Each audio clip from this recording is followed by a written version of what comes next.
سچا مومن بننے کے لیے جو قرآن و سنت پہ عمل کرتا ہے تو کیا اس کا کسی کا مرید ہونا، کسی کا دست بیعت ہونا لازمی ہے، یا وہ ویسے بھی پکا اور سچا مسلمان بن سکتا ہے؟ حضرت بلے شاہ رحمۃ اللہ علیہ سے ایک عالم نے پوچھا کہ مجھے 60 سال ہو گئے ہیں اللہ کی عبادت کرتے کرتے، اللہ کو سجدے کرتے، رب حاصل نہیں ہوا، تو رب کو کیسے حاصل کروں؟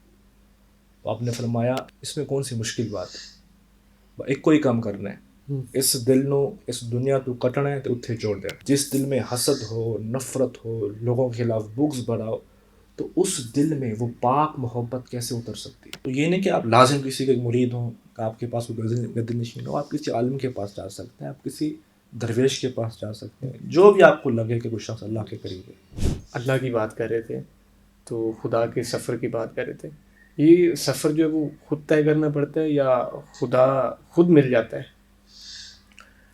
علامہ اقبال فرماتے ہیں نا، کبھی اے حقیقت منتظر نظر آ نظر لباس آ لباس مجاز میں، واہ کہ ہزاروں سجدے تڑپ رہے ہیں میری جبین نیاز میں۔ واہ واہ۔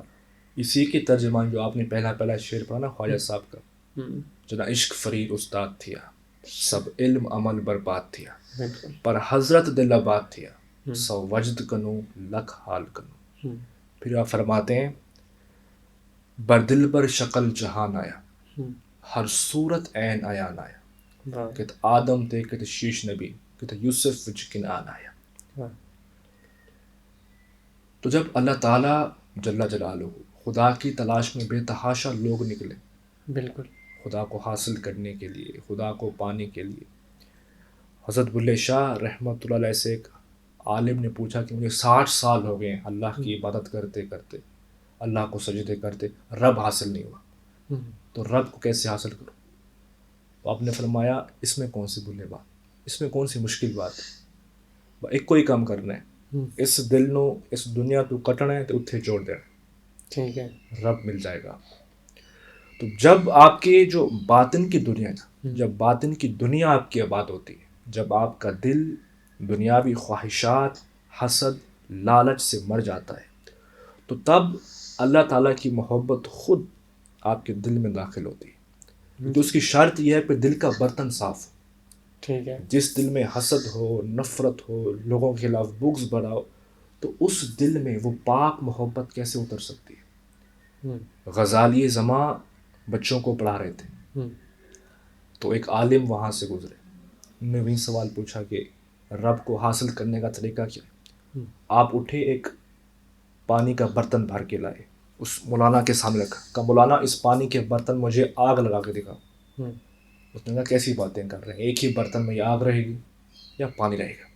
ٹھیک ہے۔ تو آپ نے کہا مولانا یہی تو تمہارے سوال کا جواب ہے، جب ایک ہی برتن میں آگ اور پانی اکٹھے نہیں رہ سکتے، تمہارا اس دل کے برتن میں دنیا کی محبت اور اللہ کی محبت اکٹھی نہیں رہ سکتی، محبت میں شرک نہیں اچھا، ہوتا۔ ایک پکا اور سچا مومن بننے کے لیے جو قرآن و سنت پہ عمل کرتا ہے تو کیا اس کا کسی کا مرید ہونا، کسی کا دست بیعت ہونا لازمی ہے، یا وہ ویسے بھی پکا اور سچا مسلمان بن سکتا ہے؟ میں بات یہ مکمل کر لوں، تو جب آپ کے جو دل ہے نا، وہ جب ان چیزوں سے پاک ہو جاتا ہے، تو تب اللہ تعالیٰ کی محبت کی تجلیات آپ کے دل پر پڑتی ہیں، تو خود بخود ہی آپ اللہ تعالیٰ کے قریب ہونا شروع ہو جاتے ہیں۔ شرط یہ ہے کہ اپنے دل کے برتن کو صاف رکھیں۔ دوسرا سوال آپ نے کیا کیا کہ مطلب اگر ایک بندہ جو قرآن و سنت پہ عمل کرتا ہاں، ہے، کیا اس کا دست بیعت ہونا لازمی ہے، کسی پیر کا، کسی کا مرید بننا لازمی ہے؟ پہلی بات سمجھیں کہ مرید کا مطلب کیا؟ مطلب ہے ارادہ کرنا۔ ٹھیک ہے۔ ارادہ کرنا، آپ کس چیز کا ارادہ کر رہے ہیں، آپ کی نیت کیا ہے؟ صاف ہے، جب انسان کسی شیخ کامل کو ڈھونڈتا ہے تو اس کا مقصد یہی ہوتا ہے کہ اللہ تعالیٰ کی رضا کو حاصل کرنا، اللہ تعالیٰ کی محبت کو حاصل کرنا، اس کے قرب کو حاصل کرنا۔ تو دیکھیں آپ جن راستوں پر بھی چلتے ہیں، اگر آپ صحافت کی فیلڈ میں آئیں تو آپ کے ٹیچرز ہوں گے، بالکل۔ اسی طرح کوئی ڈاکٹر ہے، یہ تو نہیں ہو سکتا کہ وہ بغیر ٹیچر کے ڈاکٹر بن گیا ہو۔ اسی طرح وکیل ہیں، کسی بھی فیلڈ کو اٹھا کے دیکھ لیں، ٹیچر کا ہونا لازم ہے، گائیڈ کرنے والا ضروری ہے۔ اگر آپ کو لگتا ہے کہ آپ خود پہنچ سکتے ہیں تو سو بسم اللہ، راستہ کھلا ہے۔ ٹھیک ہے۔ لیکن آپ تاریخ کو اٹھا کے دیکھیں، ہوا نہیں کہ کوئی شخص ٹیچر کے بغیر منزل تک پہنچ گیا ہو یا کسی مقصد میں اس نے کامیابی حاصل کی ہو. یعنی آپ سمجھتے ہیں کہ دست بیت ہونا لازمی ہے.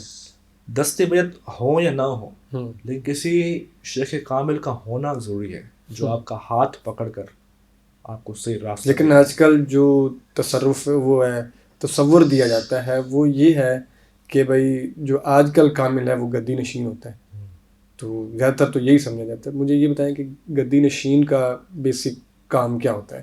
پروٹوکول میں رہنا ہوتا ہے, لوگوں کے سر پہ ہاتھ رکھنا ہوتا ہے, یا اپنے پاؤں پہ ہاتھ رکھوانا ہوتا ہے, یا جو ہے وہ اکثر دیکھا گیا ہے کہ درباروں پہ سجدے کروائے جاتے ہیں, یہ ہوتا ہے, یا جو ہے دعوت تبلیغ دینا ہوتا ہے, یا جس کا وہ گدی نشین ہوتا ہے اسی کے پیغام کو آگے لے کر جانا ہوتا ہے؟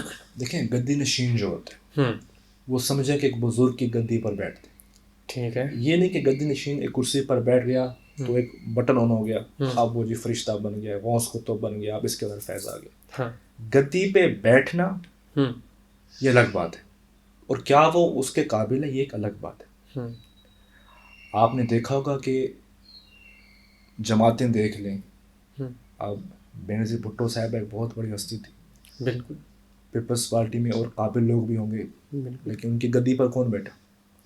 بلاول بھٹو صاحب. اب یہ الگ ٹاپک ہے کہ بلاول بھٹو صاحب اس کے قابل ہیں یا نہیں ہیں, لیکن گدی پہ بیٹھ گئے لوگ بھی مان لیں کیوں بی بی کا خون ہے. اسی طرح آپ نون لیگ کو دیکھ لیں, اب نواز شریف صاحب کی جو لیگیسی کو کون چلا کے جا رہی ہیں, مریم بھی چلا کے جا رہی ہیں. اور یہ الگ بات ہے کیا وہ قابل ہیں. اس میں کافی لوگ ناراض بھی ہوئے, پارٹی بھی چھوڑ کے گئے. ہاں وہ چھوڑ سکتے ہیں. آپ کی گدی میں بھی ایسا ہوا کہ ٹھیک ہے یہ قابل نہیں ہے تو باقی خاندان الگ ہو گیا؟ بالکل ہوتا ہے, بالکل ہوتا ہے. اچھا, تو یہ دوسری بات ہے کہ کیا وہ گدی نشین اس کے قابل ہیں. تو یہ نہیں کہ آپ گدی پر اگر بیٹھ گئے تو آپ بٹن آن ہو گئے, آپ ولی بن گئے, نہیں. وہ پھر آپ ایک الگ ٹاپک ہے کیا یہ اپنا اس کو لے کے چل سکتا ہے, کیا اس کے قابل ہے یا نہیں ہے.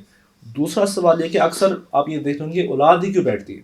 ہاں دیکھا زیادہ تر یہی ہوتا ہے. حالانکہ اور قابل لوگ بھی ہوتے ہیں. بالکل. مسئلہ یہ ہوتا ہے کہ جو اس ہستی کے ساتھ یا بزرگ کے ساتھ لوگ جڑے ہوتے ہیں اصل میں وہ مانتے ہی ان کو ہیں. آپ دیکھ لیں کہ اگر پیپلز پارٹی میں قابل لوگ ہیں تو پیپلز پارٹی میں کئی لوگ ہیں, اگر وہاں پہ گیلانی صاحب بن جاتے, کوئی اور بن جاتا تو کبھی قبول نہ کرتے. کہ بلاول بن گئے سب نے قبول کر لیا. ٹھیک ہے. ایک تو ان کا خون ہے, اور وہ ایک ایسی پرسنالٹی ہے جس کو سب پر اختلافات نہیں ہیں, کیونکہ آپس میں مقابلے نہیں ہیں.